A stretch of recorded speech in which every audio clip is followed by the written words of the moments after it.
Well, color me an ass and call me Dave. For the LGBTQ bears are trying to get into Ferndale's eats, and by the grace of God, I don't intend to let them. Ferndale Fortitude, Volume 3, Number 2, Old Dave and the LGBTQ Bear. Now, Seth Kinman told great stories, didn't he? Now, sure, they aren't the same kind of tall tales penned by the biased journalist at the Ferndale Enterprise, but they are the more believable kind derived from the human experience of a man who lived an adventuresome life. Hunting, fishing, fighting, exploring, surviving, and just plain old living as a frontiersman in a wild and untamed wilderness. They're good stories that are hyperbolic in all the right places, yet convey truth through and through. Have you heard the one about Kinman's mule, Old Dave, and how it fought off a grizzly bear? Great story. It's an inspiring tale for every faithful Ferndaler who knows it's just a matter of time before he has to fend off a bear or two himself, should he want to protect his provisions.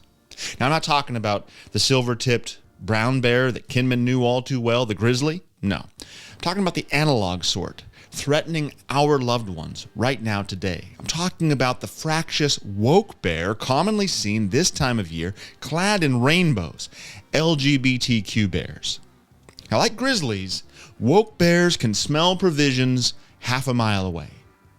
And as they've demonstrated, if we don't have a little fight in us, to use Kinman's words, they'll try to get into the eats and make short work of the packs.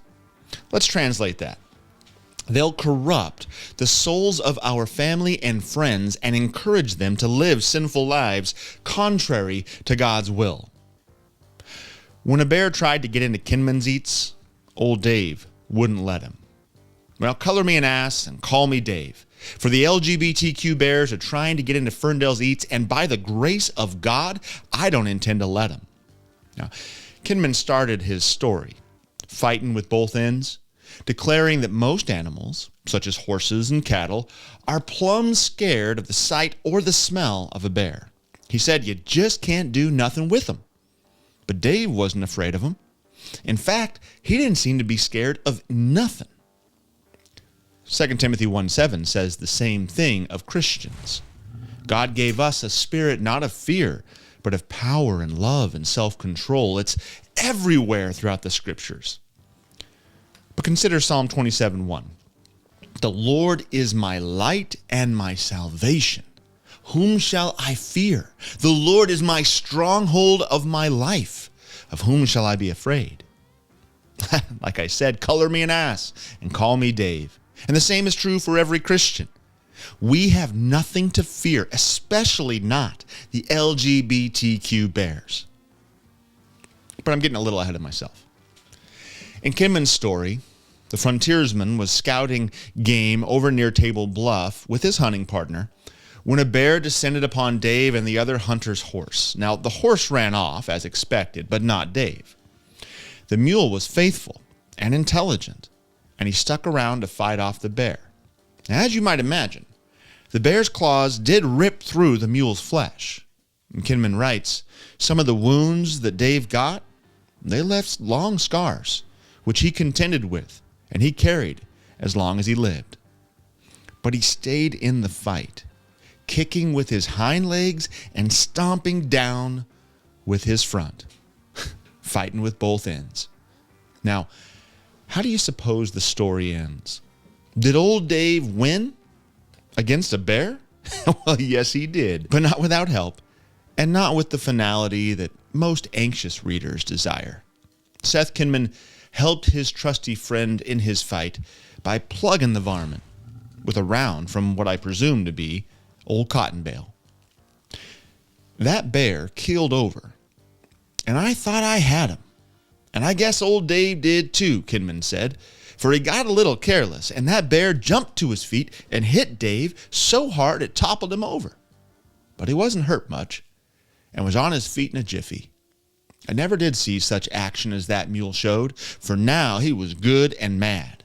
He stood right up on his hind feet with his sharp shoes in the air above the bear, and when he came down on that bear, he took a lot of the fight right out of him. The bear thought the best thing to do was to get out. So he started. He was crippled from the gun wound and lumbered along as fast as he could.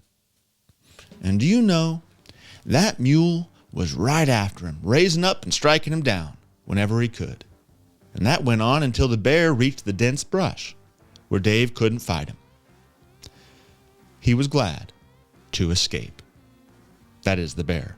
Ferndale, the LGBTQ bears smelled our provisions, and they are in town. They've been here for quite a while, long before I ever showed up. And they're trying to make short work of our packs, of the traditional Christian values of our community. They're trying to get into our eats and devour the souls, the hearts, the minds of our loved ones. With all of God's mules here at St. Mark, I keep fighting these quarrelsome brutes. But if we're going to protect the souls of our family and friends from those who give approval to sin, we need you to play the part of our famed frontiersman. Don't worry. You won't hit your old mule, and maybe you want to aim at me. But look for a fair opening and bang away. Just as Kinman would say, speak truth to the LGBTQ lies and help us drive these bears back into the dense brush where they're glad to escape. The Lord is on my side. I will not fear. What can man do to me? The Lord is on my side as my helper. I shall look in triumph on those who hate me. Psalm 118, 6 and 7. If you'd like to figure out how you can help us fend off these woke bears, contact me at stmarksferndale.com/contact. STMARKS, ferndale.com/contact.